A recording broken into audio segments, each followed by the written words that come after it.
राजौरी में कल आतंकियों ने पहले फायरिंग की रात को और उसके बाद सुबह आईडी ब्लास्ट हुआ। उस आईडी ब्लास्ट के और इन हत्याओं के खिलाफ इस समय विश्व हिंदू परिषद, भारतीय जनता पार्टी और अन्य दल, उन दलों ने जम्मू पुंछ नेशनल हाईवे को ब्लॉक किया है सुंदरबनी में। आप देख सकते हैं टायर जलाए गए हैं और टायर जलाने के साथ साथ में पाकिस्तान के विरोध में नारे लगाए जा रहे हैं।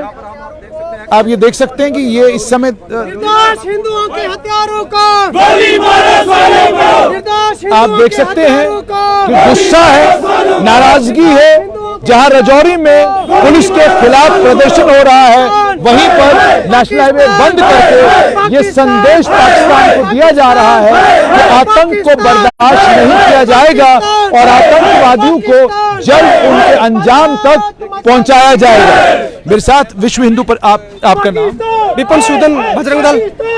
विपिन जी, मुझे सबसे पहले ये बताइएगा, कल जो आतंकियों ने राजौरी में निर्मम हत्याएं की हैं और हिंदू समुदाय के लोगों को उनका आधार कार्ड देखकर उन पर गोली चलाई है, इसके बारे में क्या कहेंगे? देखिए, राजौरी के अंदर जो सोची समझी साजिश के तहत किया गया, हिंदुओं का नाम पूछ करके उनके घरों में जाकर निर्दोष हिंदुओं की निर्मम हत्या की गई। इसके विरोध में आज सुंदरबनी मुख्य चौक जो है, पूरा व्यापार मंडल सुंदरबनी, बीएचपी, बजरंग दल, सनातन धर्म सभा की तरफ से पूर्णतः बंद, जो हमारा चौक मुख्य चौक है उसको पूर्णतः बंद रखा गया है।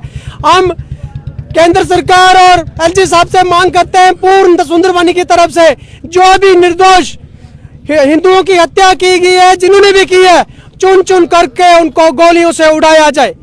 जैसे आपने कहा चुन चुन के उनको गोलियों से उड़ाया जाए। पहले घाटी में कश्मीरी पंडित समुदाय के लोगों को निशाना बनाया गया, प्रवासी मजदूरों को निशाना बनाया गया, उसके बाद जम्मू संभाग के जो हिंदू कर्मचारी वहां पर काम करते हैं उनको निशाना बनाया गया, और अब राजौरी में पहले 2 लोगों को आर्मी गेट के सामने उनको निशाना बनाया गया। उसके बाद अब कल पहले हत्याएं की गई और उसके बाद सुबह आईडी ब्लास्ट में भी एक बच्चे, अभी तक बताया जा रहा है सुबह आईडी ब्लास्ट में भी एक बच्चे की मौत हुई है और उसके अलावा 7 के करीब घायल हैं। आपको क्या लगता है सरकार को क्या करना चाहिए? कब तक ये हत्याएं होती रहेंगी और हम बर्दाश्त करते रहेंगे? एक जिहाद के तहत काम किया गया है। जिहाद के तहत हिंदुओं पर अत्याचार किया जाए, हिंदुओं को टारगेट किलिंग किया जाए, श्रीनगर के अंदर भी, राजौरी के अंदर भी। अभी तो सुंदरबनी का, मुझे लगता है कि सुंदरबनी का नंबर भी आने वाला है, क्योंकि इनकी जो सोची समझी साजिश है, जिहाद के तहत ये कार्य कर रहे हैं। निर्दोष, देखो 2-4 साल का बच्चा वहां पे निर्दोष मारा गया, रात को निहत्थे लोगों को मारा गया। कब तक हिंदू समाज बर्दाश्त करेगा? हम एलजी प्रशासन से मांग करते हैं, हिंदुओं को सुरक्षा दी जाए, बीडीसी गन्ने जो उनसे ली गई है उनको वापस प्रोवाइड की जाए, ताकि हम अपने हिंदू अपनी रक्षा खुद कर सके। हम जिला प्रशासन और एलजी साहब से यह मांग करते हैं। ये कितनी बड़ी विफलता है पुलिस की, प्रशासन की, कि रात के समय में जब वो वहां पर गए, उनके जाने के बाद भी उन्हें कॉम्बिंग ऑपरेशन नहीं किया और सुबह वहां आईडी ब्लास्ट हुआ जिसमें एक बच्चे की मौत हुई।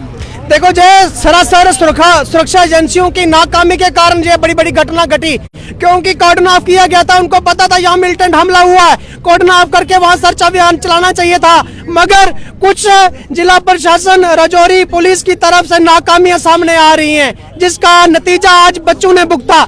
इसके साथ मैं आपको और बताना चाहता हूँ, बजरंग दल के 2 कार्यकर्ता हमारे बाम बलिदान हुए हैं।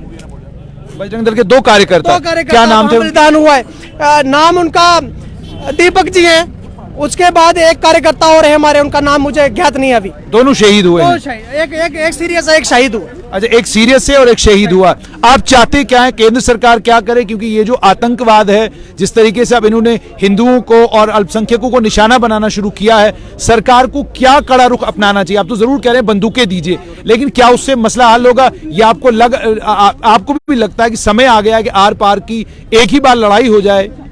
देखो, केंद्र सरकार को ये चाहिए कि जो पीओके है, जहां सबसे बड़ा आतंकवादियों का गढ़ है, उस पीओके पर हमला करके जो भी आतंकवादी घुसपैठी वहां पे उन्होंने वहां पे अपना कैंप बनाया हुआ वहां ध्वस्त किया जाए।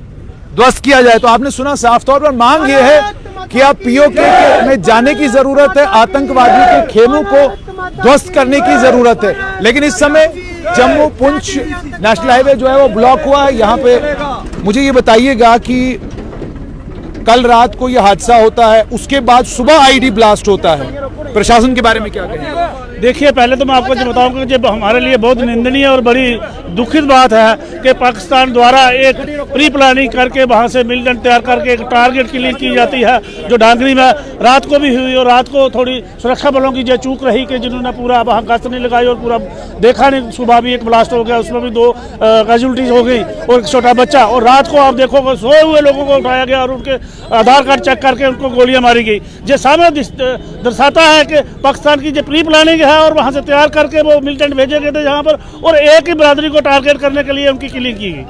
लेकिन मुझे ये बताइए, प्रशासन के बारे में क्या कहेंगे? रात को जब फायरिंग होती है उसमें 3 लोग शहीद होते हैं, उनकी शहादत के बाद आपसे ये समझना चाहूंगा कि उनकी शहादत होती है, उसके बाद सुबह आईडी ब्लास्ट होता है। देखिए, ये मैं जरूर ये कहूँगा कि जो प्रशासन की और वहाँ की जो इंटेलिजेंस है या वहाँ की पुलिस प्रशासन है, उनकी जो चूक है कि अगर रात को वहाँ पर जो किलिंग हुई है उनको पूरा संज्ञान लेना चाहिए था और पूरे एरिया को कार्डन पूरा करके अपने कब्जे में लेके पूरा घर घर तलाशी अभियान शुरू करना चाहिए था, ताकि कोई और प्रॉब्लम ना जहाँ पर क्रिएट हो जाए। क्योंकि ड्यू टू कैजुअल्टीज जो 7 किलिंग हुई है वहाँ से लोगों ने भी इकट्ठे होना था, पब्लिक इकट्ठी होनी थी और वो ही बात हुई जो खतरा था कि जब पब्लिक इकट्ठी हुई वहाँ पर एक ब्लास्ट होता है और उसमें 10 लोग घायल हो जाते हैं और 2 जो है 2 कैजुअल्टीज हो जाती है। इसमें प्रशासन का मैं जरूर कहूंगा कि ये उनकी बहुत बड़ी चूक है और खास करके जिला रजौरी में जो लोग प्रदर्शन कर रहे हैं वो लोग कहते हैं कि डिप्टी कमिश्नर और एसएसपी दोनों को ट्रांसफर किया जाए। देखिए,